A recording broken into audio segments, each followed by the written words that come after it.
My name is Linda Monroe. I'm 42, a retired liaison officer who earned more medals than I ever talked about. And tonight, I found myself seated beside a coat rack. It was supposed to be a family dinner, something warm, celebratory. We were honoring my sister-in-law's latest military promotion. She's still serving. Full of energy, full of pride. I thought, maybe this time, just maybe, they'd see me not as the outsider, but as someone who'd served too. I arrived on time. Not early, not late. 6 o'clock sharp, the same time stamped on the invitations. But when I walked through the door, the air already felt settled. The candles were lit. Glasses half full. Dinner rolls torn into pieces. As if I was interrupting something important, instead of simply arriving when I was asked, my sister, Michelle, barely glanced up, just enough to check her watch and pretend I wasn't standing there with snow still clinging to my sleeves. "There's a seat down there, Linda," Mom said, gesturing vaguely to the far end of the table, right next to the swinging door to the kitchen. Her tone had all the warmth of someone telling a UPS driver to leave the package by the bushes, so I moved. Quietly, the chair was part of the table in theory, but practically? It was on its own. No name card. No wine glass. Just a neatly folded napkin that looked like it had been forgotten until the last minute. I pulled the chair out, and the legs scraped loud across the tile, drawing a few eyes. No one said anything. No one waved me over. Dad didn't even look my way. He was already mid-toast, holding up a scotch glass and retelling an old Navy story, one I'd heard at least a dozen times. Something about how his commanding officer once called him the most bull-headed recruit to ever wear a uniform. Everyone laughed right on cue. I listened. I smiled, but it stayed tucked in the corner of my mouth. "Linda?" It was my nephew, Jake, 16, tall and still trying to figure out how to be cool in a room full of adults. "I didn't know you were coming," he said, phone in hand. "I was invited." I replied, soft, "Oh. Yeah. Cool." He turned back to his screen. 4 years. That's how long it had been since I'd seen everyone at once. Back then, I was overseas, still deployed. They'd printed a photo of me and taped it next to the centerpiece for Thanksgiving dinner. Mom sent me a snapshot with the caption, "You were here in spirit, tonight." There was no photo. Just steam rising from chafing dishes and the sound of knives on porcelain. A waiter stopped at my elbow. "Would you like the main course, ma'am?" I nodded. He placed the plate down like he was setting a briefcase on an empty bus seat. Roast beef, scalloped potatoes, carrots glazed within an inch of their lives. I looked across the table. There was Michelle. Perfect posture, hair curled just so, neckline elegant. She was holding court with one of Dad's old Navy buddies, probably from his San Diego days. When Michelle spoke, people leaned in. She had presence. Confidence. The kind that got noticed. Me? I had the buffet tray behind my back and the kitchen door swinging every few minutes. I poked at the potatoes. Someone knocked over a spoon, and the clang echoed like a cymbal crash. Heads turned. Laughed. Then turned back. I stayed upright, resisting the instinct to shrink into my seat. The chair wobbled a bit, one leg shorter than the rest, and with every shift, it thumped against the tile like a Morse code no one wanted to hear. "Michelle's presenting next month," Mom said, louder now, raising her voice like an MC. "At the regional conference. Such a big honor, she'll be brilliant," someone offered. I didn't catch his name. "Civilian by the look of the corduroy blazer, always is," Dad added, smiling with that special brand of pride he reserved just for her. Someone passed around a second bottle of wine. It skipped me entirely. I could have asked. Could have cleared my throat, even held out my glass. But I didn't. Instead, I sat still. Watching the candlelight flicker off Michelle's pearl drop earrings. Mom's, I think. The ones she said she'd save for a special moment. I hadn't asked how Michelle ended up with them. I wasn't sure I wanted to know. Jake stood suddenly. "Can I be excused?" Michelle barely looked up. "Why?" "I'm just done." "Did you thank your grandfather?" Jake mumbled something and left the room. The hallway door swung, closed. I set my fork down. Across the living room, above the mantel, was a family photo. Dad in his uniform, Michelle as a toddler on Mom's lap. I was in the back. A shadow behind someone's elbow. Linda, Dad said suddenly. His voice wasn't cold. But it wasn't warm either. I straightened. Still at the VA? He asked, not meeting my eyes. Yes. Overseeing the rehab wing. He nodded once. No follow-up. No how's it going or that must be hard. Just a nod. Then he turned back to Michelle. I folded my napkin, let it rest in my lap. To Dad, Michelle said, raising her glass. To 65 years of strength, wisdom, and service. Glasses clinked. I lifted mine too. No one noticed. Another course arrived. Salmon this time, beautifully plated with a sprig of rosemary. But it might as well have been plastic. The front door opened again. A gust of cold air followed a tall man in uniform. He had presence. A stillness. The room shifted. Evening, he said, calm. Dad stood. They shook hands. Michelle lit up brighter than the tree in Rockefeller Center. Commander Harlan. She beamed. He nodded, his eyes scanning the room, until they landed on me.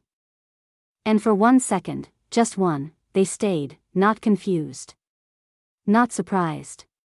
Just there. Then he looked away. Come sit by Michelle, Mom chirped, already pointing to the good chair. The one I used to sit in. The one with arms. Commander Harlan passed behind me. No nod.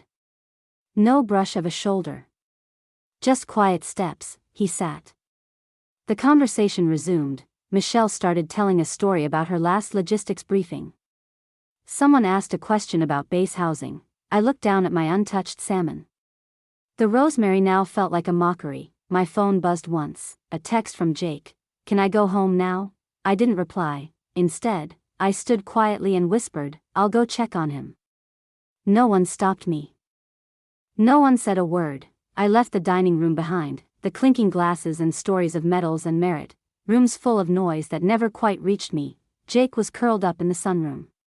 His coat was still on, hood bunched up behind his neck like he hadn't planned to stay long. He looked up when I walked in. Sorry, he mumbled, eyes low. You didn't do anything wrong, I said softly, brushing a strand of hair off his forehead. He nodded, still not meeting my eyes. They don't like me. I didn't answer right away. That kind of silence is hard to fill. It stretches between people, heavy, but somehow still warm. You hungry? I asked. He shook his head.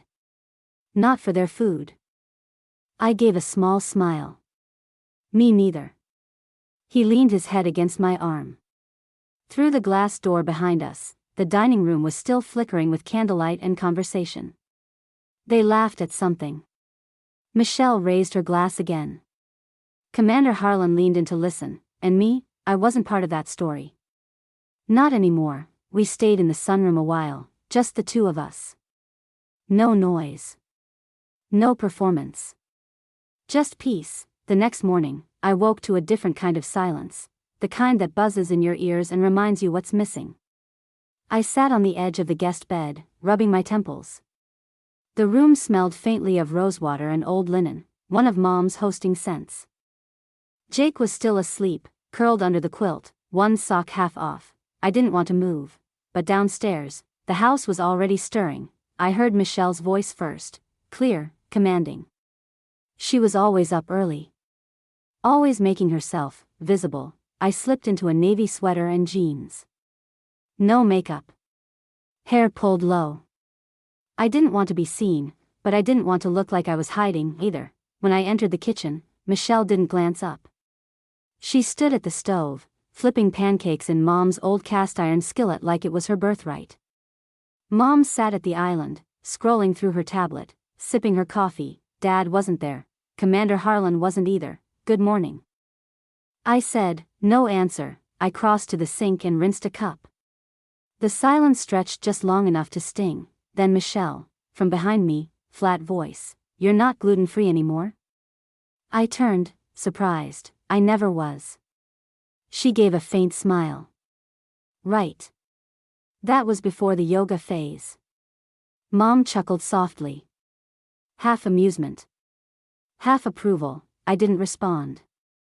I poured my coffee, black, and sat at the far end of the counter. They kept talking. About redecorating the guest room. About the retirement lunch for Aunt Judy. About Michelle's new role on the base wellness committee. Not once did they ask what I did for work. Or how Jake was settling in. Or how things were going back in D.C. Eventually, Michelle looked over her shoulder. So what are you doing these days?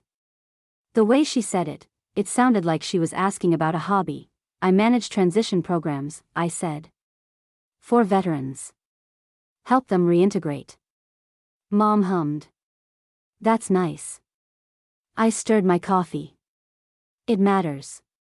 Of course, Michelle added, turning off the burner. I'm sure it does. She plated 2 pancakes. One for Mom. None for me. I didn't ask. A few minutes later, Jake wandered in, hair a mess, still half asleep. Morning, he said softly. Good morning, sweetie, Mom replied, voice instantly warm. Want some pancakes? He nodded. Michelle placed a plate in front of him, didn't say a word. I reached for the syrup, trying to help. Michelle stopped me. He can do it, she said. He's not a baby. I froze mid-reach. Jake looked between us, uncertain. Then slowly, he grabbed the bottle. Poured too fast. Syrup spilled. Mom passed him a napkin. It's okay, honey. The moment passed. But not really. Later, while Jake played in the den with some old toy trains, I slipped outside to the patio. The air was cold and sharp. I welcomed it. I sat on the bench, listening. Distant traffic. A bird calling out from the pine tree. The clatter of dishes through the kitchen window. Then the door creaked behind me. I didn't need to turn. I knew the footsteps. You know, Michelle said, crossing her arms, you could try a little harder. I finally looked at her. We're all trying to move forward, she added. You don't have to act like everything's about you. I didn't say it was. You don't have to, she replied. It's written all over your face. She waited, maybe expecting an argument. But I just looked past her, at the trees. That afternoon, we all piled into the car for a trip to the Veterans Memorial Park. Mom insisted. Something for the kids. A chance to reset. Michelle drove.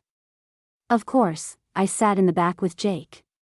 Her husband, Mark, had flown in that morning and was already talking about his golf plans with Dad like they were old war buddies. Mark turned toward the rearview mirror. So, Linda. I hear you're doing outreach now? Veteran stuff? Yes. He nodded vaguely, clearly not interested. That's noble. I don't know how you deal with that crowd. That crowd, I didn't reply. At the park, the kids raced ahead. Jake tagging behind Michelle's boys. Already thick as thieves even though they barely saw each other once a year, we walked the memorial path slowly. Flags rustled above us. Bronze plaques lined the walls. Michelle posed for photos. Mark made jokes. I kept my hands in my coat pockets. Quiet, near the end of the path, we came across a small ceremony.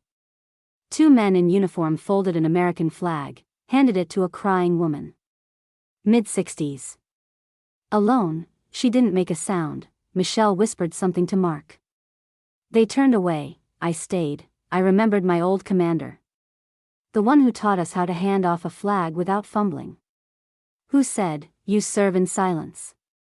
And you lead by how you carry it. On the way back to the car. Mom leaned forward from the passenger seat. I think it's good, she said, that Michelle's stepping up again. After everything. There it was, like nothing I had done ever counted. But Michelle's service was some kind of redemption arc. She's doing so well, Mom added. Her CO says she might make the next promotion cycle. I said nothing. She really grew into her role, after you left. And there it was, it wasn't about what I had done. It was that I'd stepped away. To them, I hadn't made a choice, I'd simply disappeared. We got home just before sunset. The sky was gold, and the house glowed from within. Dinner in 20, Michelle called out as we stepped inside. Pot roast. Hope Jake still eats meat. He does, I said. He used to be picky, she added, half smile. Dinner was set in the formal dining room. Crystal glasses, Mom's silverware, linen napkins. They'd even placed name cards. Mine was last. Set at the corner, next to the kids, Michelle's was beside Dad. I stared at the little card, just Linda. No rank. No title, just my name. Jake tugged my sleeve. Is this where we sit? I nodded. Yeah, buddy. Right here. Jake settled into his chair with the easy resilience only kids seem to have. He was already eyeing the breadbasket, buttering a roll like it was the best part of the evening. I folded my napkin carefully. It felt like the only thing I could control. Across the table, Dad was laughing at something Mark said. Michelle poured wine for Mom and herself.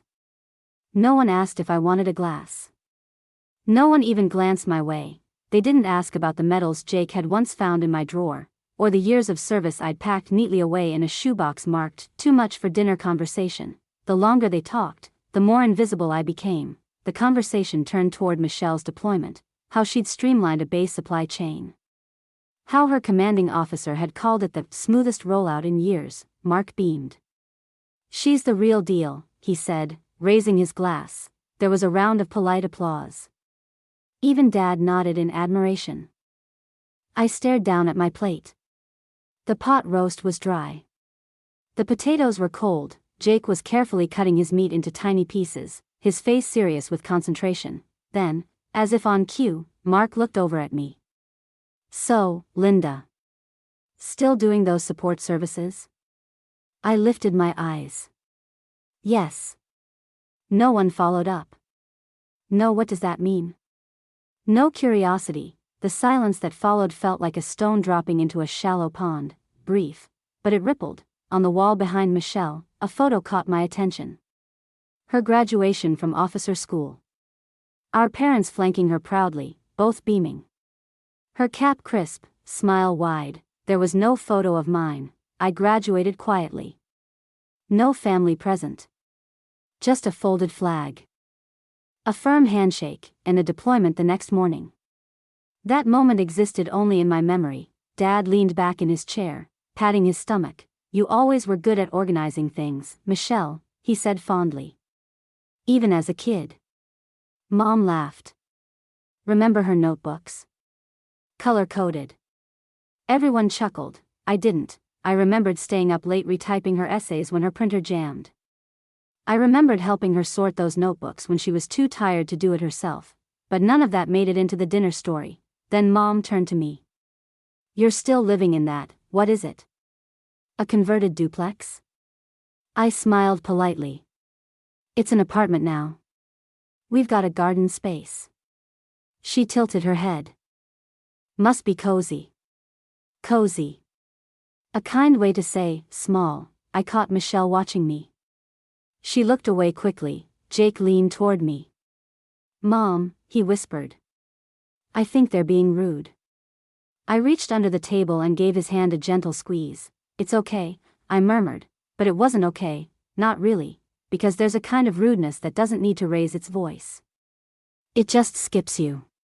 Forgets you were part of the picture. Erases you quietly. Dessert was a store-bought pie. Still half frozen in the center, I excused myself to use the bathroom. On the way, I passed through the living room and noticed the decorations already laid out for tomorrow's brunch. The big family brunch that Michelle organized every year. A banner sat folded neatly on the coffee table. Welcome home, Commander. Commander, her title. Her spotlight. Mine wasn't mentioned once. In the bathroom mirror, I looked at myself for the first time that night. My face was calm. Straight. No tears. I brushed a stray hair back, fixed my collar, and then I whispered, just to the glass, they still don't see me.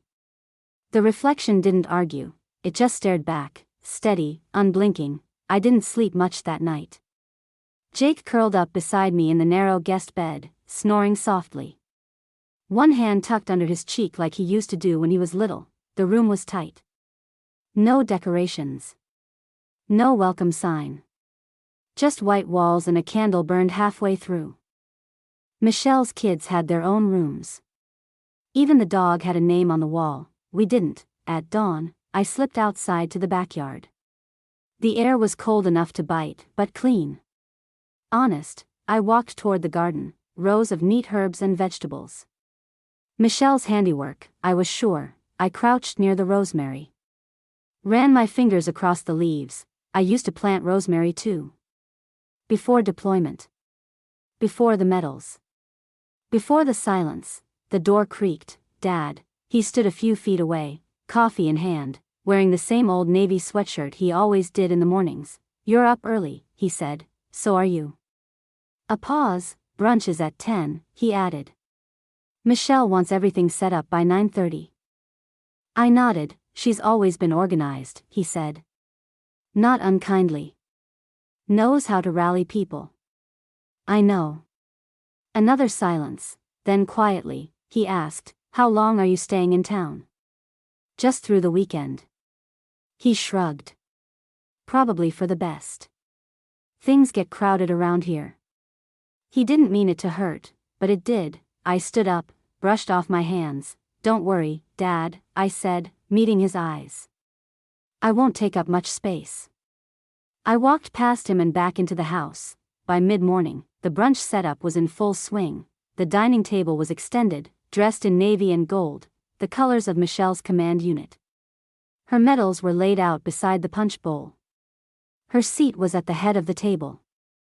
Marked with a folded place card, Commander Bennett. Jake and I. Our names were at the far end again. As the guests arrived, neighbors, family friends, retired officers, I felt myself shrinking once more. Near the kitchen, a woman I didn't know approached me. You must be Michelle's sister, she said brightly. And you're Linda? I nodded. Oh right. She smiled vaguely. So, what do you do? I paused, not because I didn't know, but because I knew how little it would mean to her. I serve, I said simply. She blinked.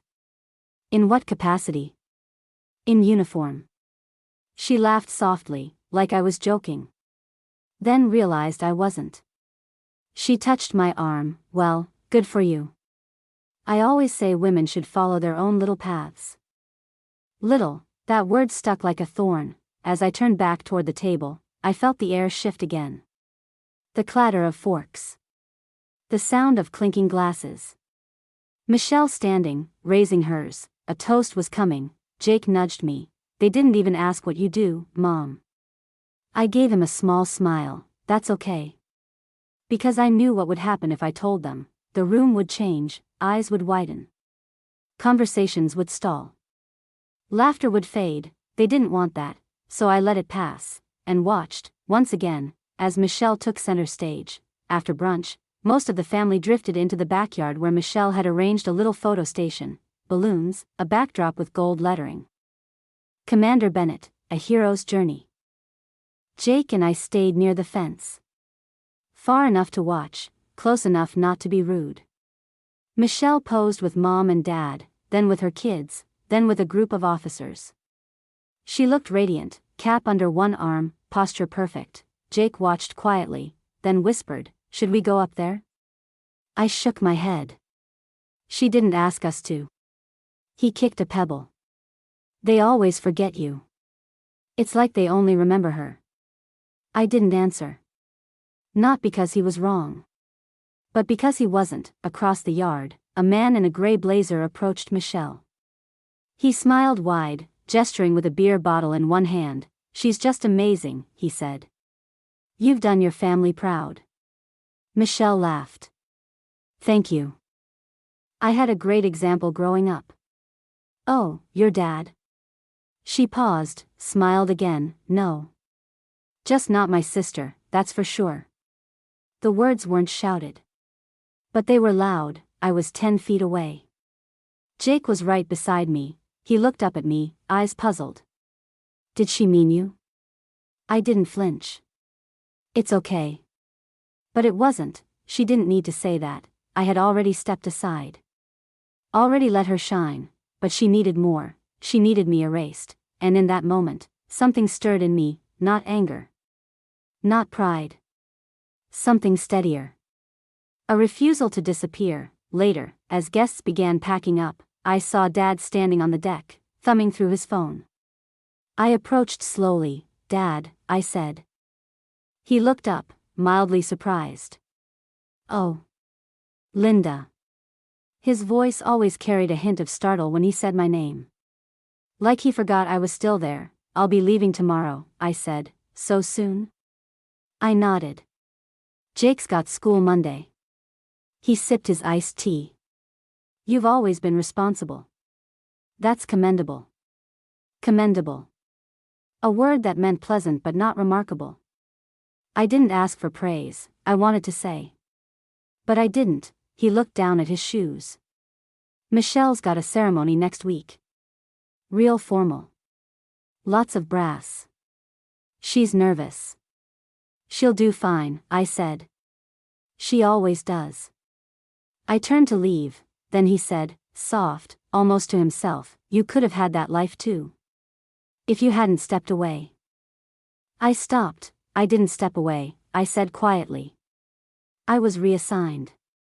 He didn't reply. He didn't need to. The next morning, we left before the sun was fully up. The house was dark, still. I loaded our bags into the car. Jake rubbed his eyes, climbing into the back seat. He was quiet, more thoughtful than tired. Halfway to the airport, he finally spoke. "Mom. Why don't they talk about you?" I glanced at him through the rearview mirror. "What do you mean?" "I mean, they talk about Aunt Michelle like she's the only one who ever did anything. But you were in the army too, right?" "I was." "For how long?" 16 years. "Is that more than Aunt Michelle?" I hesitated. "Yes." "But she's still serving?" "She is. And she's earned her spotlight." Jake frowned. "But didn't you do stuff too?" "Yes, Jake. I did. Some of it hard. Some of it I still carry." "Then why don't they say anything?" I paused. "It's easier," I said, "for some people to celebrate what they can see. Not what they can't." We arrived at the airport. As I handed the bags to the porter, my phone buzzed. A message from Chelsea, my closest friend from my last unit. "Got your email. I'll be at the ceremony Thursday. You should be too." The ceremony, Michelle's formal commissioning, Dad had mentioned it. No one else had. Not Michelle. Not Mom. Still, I knew the venue. I knew the traditions. I'd stood on those stages before. Received those pins. But always with strangers clapping. "Never family," I texted back, "Not sure I'm welcome." Chelsea replied almost instantly, "That's not the point." Jake tugged my sleeve. "Mom. Are you okay?" I smiled. "I'm fine. Just a lot on my mind." As we boarded the flight, a young man in uniform sat near the window. Nervous. His hands fidgeted in his lap. I gave him a small nod. He looked up. Blinked. "Ma'am." Something shifted in his eyes. "I know you," he said. "You're Colonel Monroe, right? From the Saipan Ops?" I froze for a second. I was a cadet observer back then. He continued. "You were legendary." Jake's eyes widened. "Wait. What?" I smiled gently. "It was a long time ago." The young man wasn't done. "You saved an entire unit. We studied your call during leadership training. You're the reason I joined." People nearby turned slightly, curious. I nodded, thanked him, and found our seats. My heart was pounding. Jake leaned in. "Is that true?" I nodded again. "Some of it." "Why didn't you ever tell me?" I looked at him. "Because I wanted you to see me as Mom. Not as a name in a textbook." He sat back, quiet, but something shifted in him too. For the first time in a long while, I didn't feel invisible, not to a stranger. Not to my son. And maybe, just maybe, not to myself. The week between the barbecue and Michelle's ceremony moved like fog, slow, heavy, oddly weightless. I kept busy, work emails, groceries, laundry. But something churned quietly inside. I hadn't planned on going. Not really, not without an invitation, and yet. Chelsea's words stuck with me, that's not the point. Then Wednesday morning, a package arrived. No return address, inside, a navy blue folder. Army seal faded, but visible. A single note on plain white paper, you don't need their permission. See, I opened the folder slowly, my missing commendation, the one they lost in my final transfer out of Saipan. I had given up hope of ever seeing it again. My hands trembled, the citation was short. The ink smudged in places, for decisive action under pressure. Ensuring the survival of a platoon during compromised comms and zero visibility. I ran my thumb over the signature at the bottom, my old commander. Gone now. Jake walked in holding a sandwich. What's that? Just something from a long time ago. He looked closer. That's your name. It is. He sat beside me. Are we going? I stared at him. He shrugged. I mean, I think you should. I wasn't invited. He tilted his head. I wasn't invited to sit at the big table either. That landed hard. I closed the folder gently. The next morning, I pulled out my black dress. Not military, but clean lines. Sharp. Understated. Enough. I found my old silver eagle lapel pin. Polished it. Jake wore his best shirt. Didn't even complain about the shoes. We drove in silence. The road felt like memory, long, familiar, heavy. At the venue, the banner fluttered, commissioning ceremony, Lieutenant Michelle Bennett. We parked 2 lots away. Inside, rows of metal chairs filled quickly. White lights. Polished floors, my parents, front row. Michelle, glowing. Officers surrounding her. No one turned. No one knew I was there. Jake tugged my hand. We don't have to stay. We do, I said. We found seats near the wall. Quiet. Safe. The ceremony began, and just before the anthem, a woman across the aisle caught my eye, tall. Late 50s. Silver hair. For stars on her shoulder, she nodded once, just enough, and I felt it, not applause. Not flashbulbs, just the quiet weight of being seen. The ceremony unfolded like most do, polished, practiced. The master of ceremonies read names off a list, one by one. Smiles were exchanged, polite applause flowed like a metronome. I sat still, hands in my lap, heart beating louder than the string quartet. Then, without fanfare, the MC returned to the podium. We have a special commendation presentation, he said, from a guest officer. Heads turned. Please welcome Major General Catherine Sloan. The room quieted instantly. General Sloan rose from her seat with unshaken poise. Her steps were steady. Her presence, commanding without trying. She approached the mic with a thin folder in hand. I'd like to share a different kind of story today, she began. Not about beginnings, but about the shoulders those beginnings stand on. She paused, her gaze sweeping the crowd, then she said it. Years ago, I served with a captain who never asked to be recognized. But her decisions saved lives. Her leadership wasn't loud, but it never wavered. She didn't demand attention. She earned respect. A quiet ripple moved through the rows. Behind her, a screen lit up with grainy footage, desert terrain, wind whipping hard. A convoy under attack. A woman barking orders, directing evac under fire. Me, no name appeared, just the clip, and then General Sloan's voice again. Some of you may not know this story. You should. I couldn't breathe. Jake's small hand found mine. Is that you? He whispered. I nodded, gasp spread, slow but real. My parents sat frozen. Michelle's lips parted slightly but said nothing. General Sloan closed the folder gently. Some leadership, she said, doesn't ask to be seen. It simply is. Applause followed, not thunderous, but real. Earnest. She stepped down. As she passed our row, she looked directly at me, no words, just a nod. I didn't stand. Didn't wave. I stayed seated, heart thudding in quiet rebellion. Jake leaned closer, grinning. Told you they'd notice. The rest of the ceremony continued. But something had shifted. The applause for Michelle's speech felt softer now. Like the room was adjusting. Processing. As guests moved toward the reception, I remained seated. Still. Settled. Then a voice behind me, "You were in that video." I turned. A woman in her 20s. Crisp uniform. Eyes steady. I replied. She extended her hand. "Ma'am, it's an honor." I stood and shook her hand. Her grip was strong. Respectful. "Thank you," I said. She didn't linger. Just nodded, and left, but soon, others followed, an older officer, a couple cadets. A quiet trickle of acknowledgement, no spotlight. No announcements, just presence. Michelle noticed. From across the room, she watched. Her expression didn't shift much. But her eyes stayed on me longer than usual. Then, she walked over, still holding a wine glass.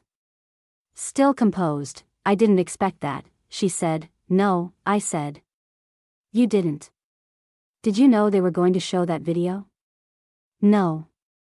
She stared down at her glass, swirling it. "It kind of changed the room." "Did it?" She opened her mouth. Closed it again. "You didn't tell anyone you were coming. You didn't invite me." She blinked. "You were on the list." I met her gaze. "No, Michelle. I wasn't." She stood there a moment too long. Her jaw flexed slightly, then she glanced over her shoulder. Our parents were talking to General Sloan now. Dad's face looked tense. Confused. "She knows you," Michelle said quietly. "We served together." She looked back at me. "Why didn't you ever say anything? What would have changed?" She exhaled. "I just wish I'd known." "No," I said. "You wish no one else had known before you." The silence between us stretched taut. Jake returned, holding 2 cupcakes. "You didn't get one," he said, handing one to me. I took it with a soft smile. "Thanks, sweetheart." Michelle muttered something under her breath and walked away. Later, as we gathered Jake's drawings and wrappers from under our chairs, General Sloan passed by once more. She said only 3 words. "Well done, Captain." I didn't correct her, didn't say former. She didn't ask. As we stepped out of the building, the sun had dropped behind the trees. The air was cool but golden. People milled about. Toasting, posing for photos. I didn't look back. I didn't need to. I spotted General Sloan near the reception table. She caught my eye, excused herself, and approached us once more. "I hope that didn't make things uncomfortable," she said, her voice lower now. "No," I replied. "But it did surprise me." She smiled faintly. "I knew who you were the moment I saw the name. I just had to remember where I'd seen it first." She paused. "Your unit held the line in 2011 when no one else would. That doesn't vanish." I didn't think anyone remembered. "We do," she said. "I thought your family should know." I nodded. The thank you stayed in my throat. Later that evening, as Jake and I ate dinner on the porch, just the 2 of us with juice boxes and battery-powered candles, he asked me, "Do people still think you're just a nobody?" I looked at him. "Does it matter if they do?" He thought about that. "No," he said. "Because I know who you are." And somehow, that was the only truth I needed. The world didn't change in that moment. It didn't bend to make room. There was no parade. No banner, but something shifted, not because I forced it, but because I stood still long enough to be seen. Some women don't return to claim a seat, they return to remind the table that the silence wasn't absence, it was endurance. And when the world finally turned toward me, I didn't need the spotlight, because I had already become the light.